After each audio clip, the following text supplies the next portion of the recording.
Welcome to The Author Show, where we present new authors and books. From fiction to self-help and everything in between, you'll find it all here. To watch the TV version of our program, visit authorswebtv.com. That's authorswebtv.com. And now, let the show begin.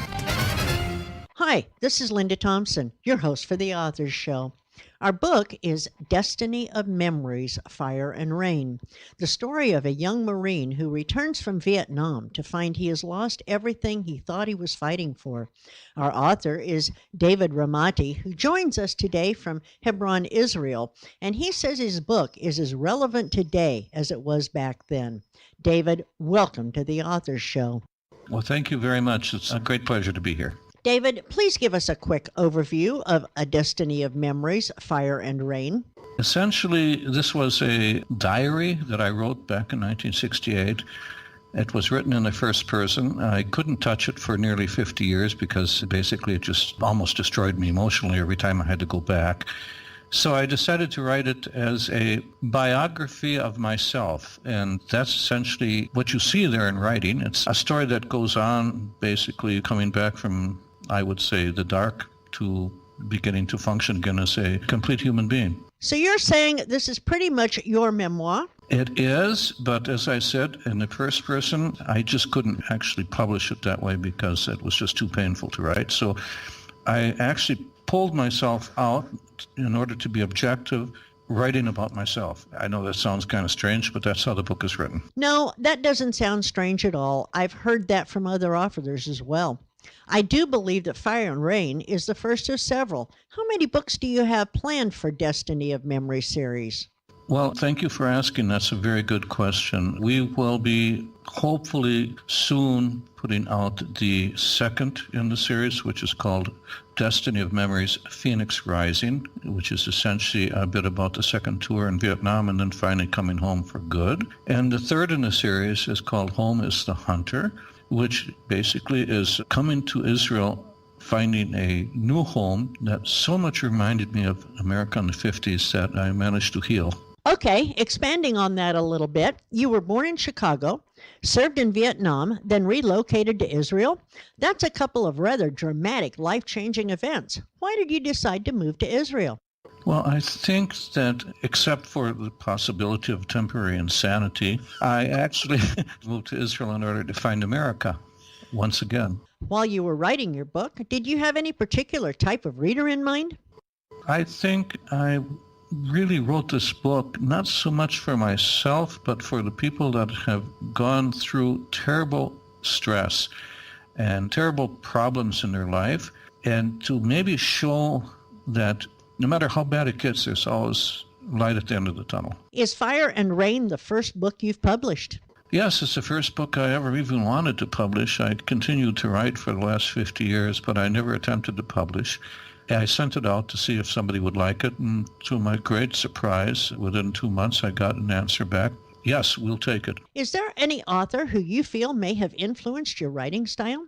I think two authors have influenced me. The first is, of course, All Quiet on the Western Front, and the second author that influenced me would be probably The Red Badge of Courage. During and even following the Vietnam War, we never heard of the term PTSD.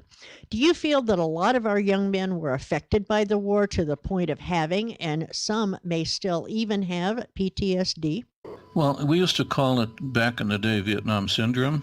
And yes, I think that all of the people coming back from the war have a duality of the problems that they have to deal with. The first is, of course, what they saw, what they did, what we saw, what we did. The second is how we were actually coming back to a world that had changed so much, and people that didn't understand or even care to understand what we went through and expected us to go back to everyday life, which was impossible. Whether it be marriage, whether it be joining the community. I guess basically the only other people that understood us at that time, and perhaps to this day, are people that have served in a situation like that or have gone through a situation of stress like that. That would include, of course, the firefighters in 9/11. It would include people that have been abused. It would include children that have been abused. It's something that mainstream can't quite comprehend, but there is a way back to the mainstream, is what I'm saying. There seems to be a lot of misnomers about the Vietnam War. That is my era as well, David. I know that World War I and World War II soldiers came home and were hailed as heroes, whereas the young men in my era came home and were reviled. Do you think that that has changed, or do you think it is still an ongoing conflict within some people? Now, this is a very difficult question to answer, Linda. The truth of the matter is, ultimately, we have the same situation today, but a different aspect of that situation. When I came back, we had on one side the people that honored us, and on the other side people that reviled us. And I didn't care for either. The only thing that we wanted was for America to love us as much as we loved her. Now, today, everybody says automatically, thank you for your service, thank you for your service. But do they really know what that service cost us? I'm not sure.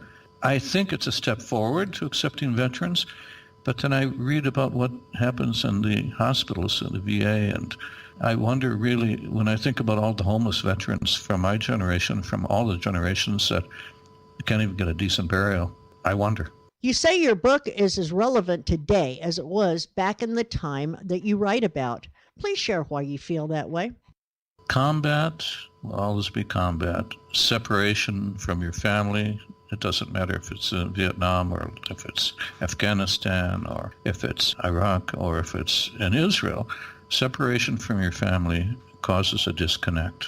It causes a disconnect in everything that you've ever believed. And when you come back, you feel basically that they are standing by and they do not comprehend. They want to help, but they don't know how to help. And that causes problems, especially if you're in a war that you did not win, which is essentially what's happening since Vietnam. Actually, it's happening since Korea. And this is a terrible, terrible thing that people have to readjust to. You can still fight for your country in a war that you did not win with honor. I personally don't believe that anyone ever wins a war. When we take 18-year-olds, teach them to kill other people, then ask them to come home and expect them to pick up their lives as if nothing ever happened. So how does this seemingly never-ending conflict in the Middle East compare with what our young men experienced in Vietnam and when they returned home? Well, essentially, one of the biggest problems of traumatic stress is not having some sort of a conclusion to what happened. For instance, World War II, the Great Generation, they actually felt and were convinced that they stopped a great evil in its tracks. Korea, they got to a sort of a situation where there was a tie between the forces of what they considered to be evil communism and the forces that they considered to be righteous capitalism. Okay, I'm just using terms. And in Vietnam, we went, after having been raised in an atmosphere of Walt Disney, Light Against Dark, John Wayne, you give everything again to your country, fighting godless communism, only to find out when we came back that we really didn't see anybody that really cared one way or the other. And you know something? I think we find this more and more today. Our soldiers are going out and they're fighting Afghanistan and they're fighting in Iraq in wars that they are not winning. They come back and the people say, thank you for your service, thank you for your service, almost like an automatic thing. But do the people really mean that, and does that really mean anything to the person that knows 6 months from now he'll have to go back? Interesting thoughts. So, David, why did you decide to start writing and share your story with the world? You're asking me a very interesting question there, Linda. I have been writing since I was 16. I write because I don't have any choice. I have been writing all these years since. I haven't tried to publish because I really wrote because I write. But once I finally got over my own personal trauma, I thought, maybe I could share this. And so that's why I started sending the writings that I have, which are massive. There's a massive amount of writings here. And I thought I would send it out to see if it could publish, see if somebody might find something that might help them along in what I'm writing, because I'm not really writing to entertain. I think I'm writing to express something and maybe perhaps possibly to help the healing process. Would you say your writing was a catharsis for you? Yes, absolutely. Me, personally, my writing is therapeutic, it's catharsis, it helps me to deal with everything, and it makes the dreams come less frequently. If you had to choose, what is the primary message in Fire and Rain that you want your readers to remember? I think that the ultimate message is that they should understand whether they're for the war, against the war, When we came back, well, we only wanted America to love us as much as we loved America. Right or wrong? Well, when we get to that point, war is war, no matter whether it is America, Israel, or Afghanistan. These young people are still fighting for their own country. So do you feel that no matter where they are in the world, that they are having the same experiences? I would assume so. I have always felt that a enemy is an enemy, but he's a person. And I think all people that go into this sort of a situation is almost like a person that's been in a serious car accident. It's a trauma for all sides. It's a trauma to take life. It's a trauma to have to live with that afterwards. And I don't think that there are very many people in the world on a personal level that when all of the shouting and all of the patriotism is done, they sit alone in their room or they sleep in the dark. They don't wake up in a cold sweat. Wow. So is Fire and Rain similar to anything else we may have read? On one side, there's the betrayal that you find in All Quiet on the Western Front. On the other side, there's the camaraderie that you find on the Red Badge of Courage. Most war books do not deal with the effects of war on people. I have noticed that. So it's very difficult for me to find previous works that might compare. And I wish there were more works because I would have loved to have read something like that before I went to war. Where can we learn more about you, and where can we purchase A Destiny of Memories, Book 1, Fire and Rain? Well, I do have an author's website.